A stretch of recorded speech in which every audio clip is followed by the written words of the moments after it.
memungkinkan. Dan dua hal ada yang dipikirkan oleh konflik. Makanya dalam konteks itu kita harus merawat modal sosial kita sebagai bangsa. Kita punya agama banyak, ya kan kita rukunkan semua gitu ya. Kita lindungi hak masing-masing. Kalau ketentuan pemerintah kita sering tidak nyambung dengan kita gitu ya, itu sering bermasalah, ya kita kan bisa melakukan hal terbaik yang bisa kita lakukan. Saya mau kasih contoh tadi ya, Perpuluhan 90-60 Pak Ilham, ketentuannya begitu, itu bunyi BBM, kita semua harus tahu karena itu regulasi nasional. Tapi ada sebuah kota namanya Kota Kupang, BBM-nya tetap itu, tapi dia membentuk peraturan wali kota tentang fasilitasi pendirian rumah ibadah. Oke, kira-kira dia mau bilang, oke, 90-60 itu murah, tapi kalau ada masjid atau sekolah yang ingin berdiri di kota, kita tahu kota Kupang berapa kota Aweng gitu ya. Kalau Anda kesulitan memberikan masjid atau sekolah, datang aja ke pemerintah, akan kita fasilitasi. Mau itu hanya 20 orang, mau 15 orang, kita carikan, kita siasati gimana caranya agar hak untuk beribadah itu bisa tetap terfasilitasi oleh negara. Itu kan ceritanya. Dan itu ada peraturan wali kotanya. Maka kalau Kota Kupang itu 10 besar dalam PKT, Pak Ilham itu nggak kaleng-kaleng. Memang regulasinya seprogresif itu. Ini berbeda jauh. Kalau misalnya kita bandingkan dengan Aceh, Aceh itu regulasi nasionalnya kan 90-60, tapi di sana 125-150. Justru dipersulit. Itu dua kontradiksi. Regulasi nasionalnya sama, tapi di tingkat bawah ditafsir berbeda. Yang satu progresif, yang satu restriktif. Nah, kita mau yang mana? Itu balik ke kita semua. Ini refleksi untuk kota Banjarmasin kira-kira dan Kalimantan Selatan secara umum untuk membangun ekosistem toleransi dan kemudian menargetkan level toleransi kita ini sebenarnya sampai sejauh mana. Next mas. Kemudian nah ini dia, ibu bapak sekalian, kalau setara itu sering ditanyakan, ada banyak kalau ibu bapak sekalian sempat membaca laporan indeks kota toleran, kan banyak yang kita kutip di gerakan konseptual dari Bung Karno, Bung Hatta, Sarah Bullard namanya, kemudian Thomas Keller sampai Green and Pink yang punya studi tentang port tapi basisnya negara di dunia. Itu kita kutip. Tapi kurang lebih secara umum kita akhirnya menyimpulkan bahwa toleransi itu soal tiga hal yang paling sederhana sampai yang paling tinggi. Ini seperti piramida ya. Kita tadi menyebut soal misalnya ya, lakum dinukum waliyadin. Lakum dinukum waliyadin, bagimu agamamu, bagiku agamaku. Itu tergantung tafsir kita. Ya kan? Karena bagi orang yang memang tidak punya toleransi, akhirnya lakum dinukum waliyadin itu itu yang betul, Pak. Jadi statue. Jadi statue kan? Nggak mau tahu. Orang Inggris menyebutnya luweh-luweh. Orang Jawa maksudnya. Orang Jawa menyebutnya well, saya nggak tahu bahasa benernya. Ya orang Betawi bilang luweh-luweh.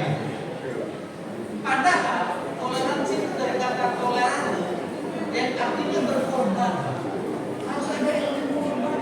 Kalau kita acuh-acuh, kalau kita apatis, kalau kita luweh-luweh tadi, kalau kita luweh-luweh, kalau kita berpikir yang silakan aja, lu mau mati ya nggak usah. Itu bukan toleransi. Toleransi yang paling sederhana itu elemen pengorbanan yang ada itu adalah akseptasi, menerima orang lain apa adanya.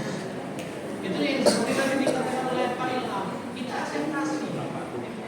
Kita tidak selalu setuju pada yang lain.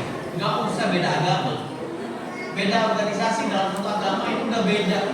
NU itu kalau doa kenceng banget, Muhammadiyah diam, ya kan kecenderungannya. NU itu ziarah kubur, Muhammadiyah itu enggak. NU tahlil, Muhammadiyah enggak. NU kunut, Muhammadiyah enggak. Tapi ya enggak sih. Jangan kan beda agama. Dalam satu agama aja pasti ada ketidaksetujuan yang mungkin kita punya yang kita miliki terhadap orang lain. Tapi dalam rangka akseptasi, ya sudah, terima itu apa adanya. Wakil kedua kan di dalam kitab suci kita itu ya ada memang penggunaan kata kafir. Tapi dalam relasi begini, masa kita mau bilang bangsa itu kafir? Itu yang disebut sebagai keharusan ketidaksetujuan. Orang Jawa menyebutnya sublimated disapproval, orang Inggris. Ketidaksetujuan yang diharuskan. Karena saya di favela sama dengan Pak Ilham, se-alumni kita kan, anak saya itu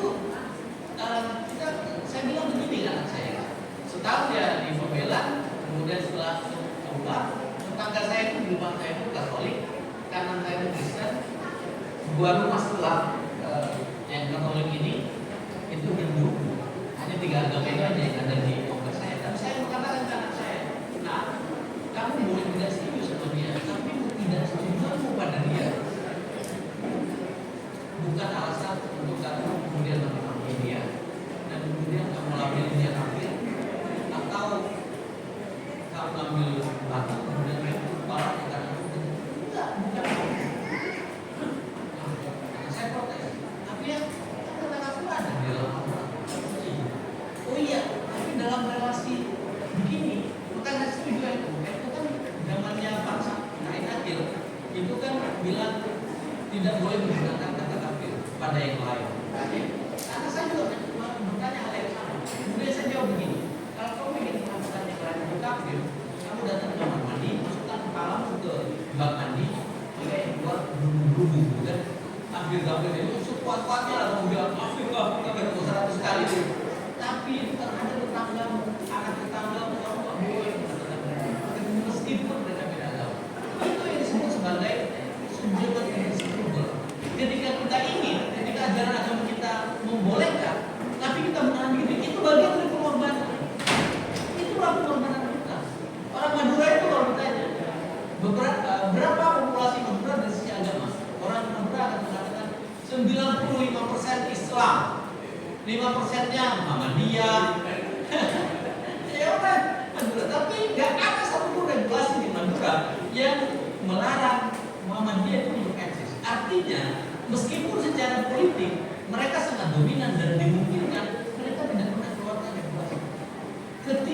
Keinginan untuk mengeluarkan regulasi yang merestriksi yang lain, itu namanya pengorbanan. Sublimated disapproval, mengharuskan ketidaksetujuan. Bukan tidak boleh menggunakan kata kafir, boleh, tapi jangan dibuat eksplisit. Apalagi dalam relasi begini, apa kafir? Lain lah, pasti. Akseptasi itu sublimated disapproval, atau ketidaksetujuannya diharuskan. Lain lagi, lebih tinggi adalah rekognisi, Pak. Rekognisi itu pengakuan, tapi ini sudah levelnya lebih tinggi. Kalau kita sampai menganggap yang lain itu selevel dengan kita sebagai sesama warga negara, wah itu sudah sesuatu yang bagus. Levelnya kita gini, saya pernah punya survei, Setara pernah punya survei.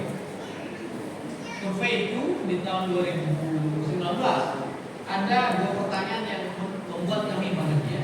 Kami tanya salah satu pertanyaan, apakah Ahmadiyah itu saudara seiman? 70% lebih mengatakan tidak. Kemudian pertanyaan berikutnya, apakah Ahmadiyah itu saudara sebangsa? 90% lebih mengatakan iya. Ini kabar baik.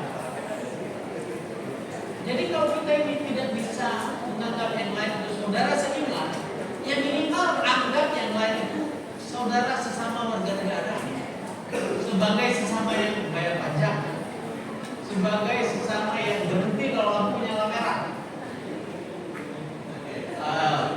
Ya pajaknya naik atau nggak naik itu bukan urusan kita, ya, tapi semuanya bayar pajak. Jadi kalau uskup ini masuk ke restoran masih kena pajak 10%. Nggak penting agamanya mau apapun, ya semua harus bayar pajak 10%. Begitu masuk restoran itu ribut. Lampu nyala merah semua berhenti, kecuali nyelonong. Semua harus berhenti. Anda Islam mau